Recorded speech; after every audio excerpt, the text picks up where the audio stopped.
Ayan, mag-grocery tayo mga idol. Tayo sa grocery.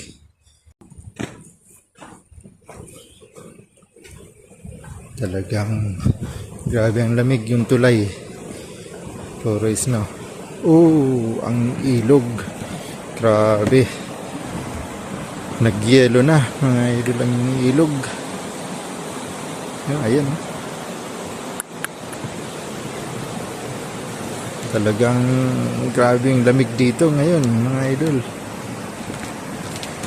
Nakikita nyo yan. Yan ang snow yan. Pati ang ilog hanggang doon sa dulo. Punong-puno ng snow. Mga idol. Grabe na. Kaya napakalamig na talaga dito.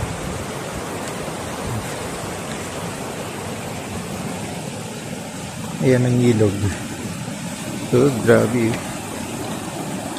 Puno na ng yelo.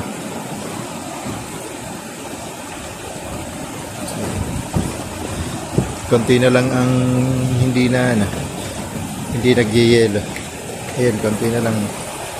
Puro halos yelo na.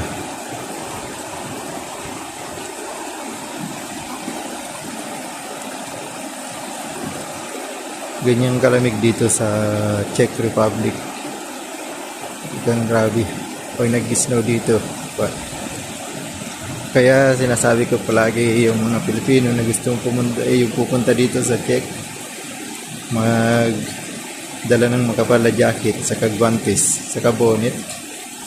Kasi talagang napakalamig.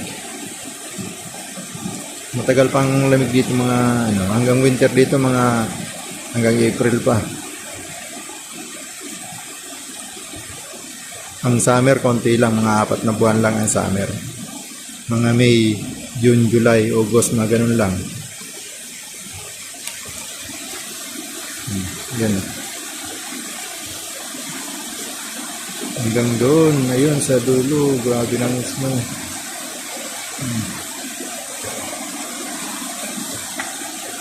Ayan, mga idol. Yan ang sinasabi ko na ilog. Mag-yelo yan.